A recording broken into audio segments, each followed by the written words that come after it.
Bem-vindos! Hoje a gente vai mergulhar na história do Dan Harris, um jornalista, âncora de TV americano, que escreveu o livro 10% Mais Feliz.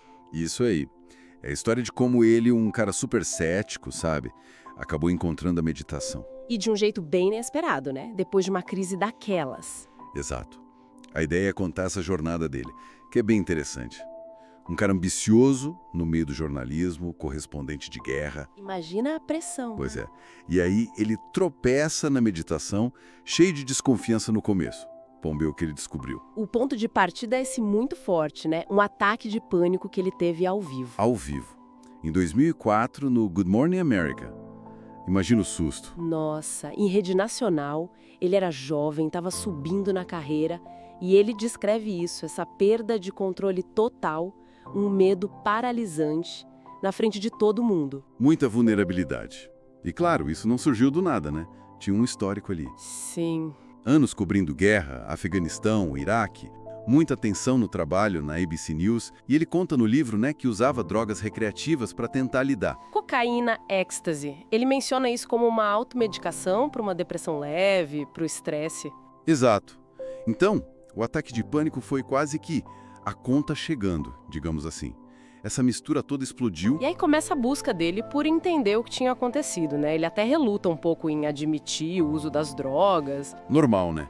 Mas um psiquiatra consegue ligar os pontos. Falou, olha, a cocaína aumenta a adrenalina, e isso aí te deixou muito mais propenso ao pânico. Isso meio que força ele a parar. Um passo difícil, ele descreve bem isso. E tem uma coisa curiosa que acontece junto. Ele teve que cobrir religião para o trabalho, algo que ele detestava. Ele era bem cético em relação a isso. Muito. Mas essa tarefa meio que planta uma sementinha, sabe? Mesmo entrevistando figuras que depois se envolveram em escândalos, o que até confirmava o cinismo dele, ele começou a questionar um pouco as próprias certezas.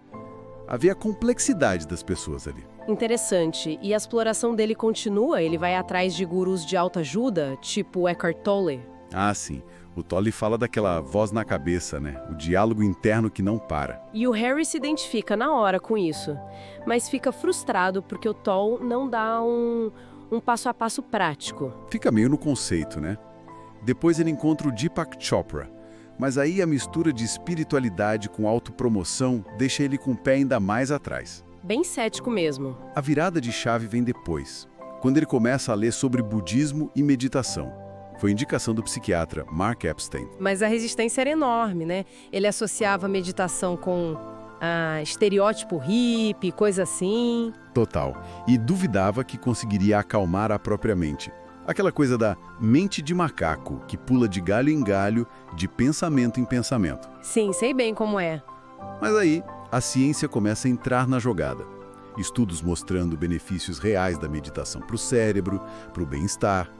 Isso começa a quebrar a resistência dele. E o ponto alto dessa busca toda é quando ele decide ir para um retiro de meditação, 10 dias em silêncio. Imagina, ele descreve os primeiros dias como tortura pura. Dor física de ficar sentado, tédio, a mente a 1000 por hora. Ele achou que ia fracassar totalmente. Mas aí, lá pelo 5º dia, alguém dá um toque para ele. Para de se esforçar tanto. E aí deu o clique. Quando ele soltou essa luta interna, conseguiu pela primeira vez só observar os pensamentos, as sensações, sem ser levado por eles. A tal da atenção plena, o mindfulness, na prática. Exatamente. E depois numa prática de compaixão, a meta, que é você direcionar bons desejos para si e para os outros. Ele teve uma liberação emocional bem forte. Chegou a chorar pensando na família. Uau! Mas ele não virou um monge zen da noite pro dia, né? Longe disso. Mas ele saiu de lá com ferramentas. Aprendeu uma técnica chamada RAIN, que é um acrônimo, né? Reconhecer a emoção, aceitar que ela está ali, investigar como ela se sente no corpo e não se identificar com ela. Entender que é só algo passageiro. Isso. E ele também começou a usar a pergunta "isso é útil?"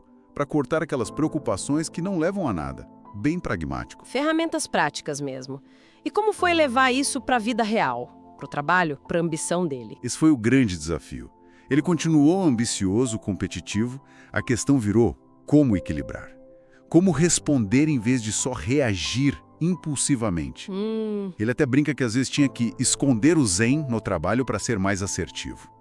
O foco passou a ser no esforço, em fazer o melhor possível, mas sem aquela neurose toda pelo resultado.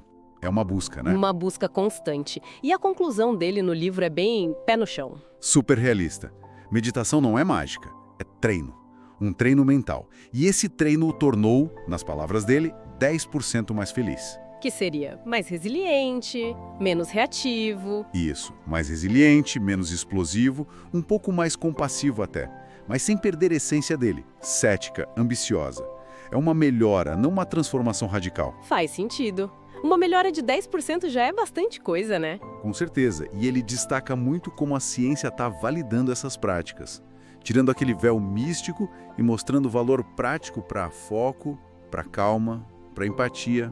Vira quase um exercício para a mente, como ir para academia para o corpo. Exatamente.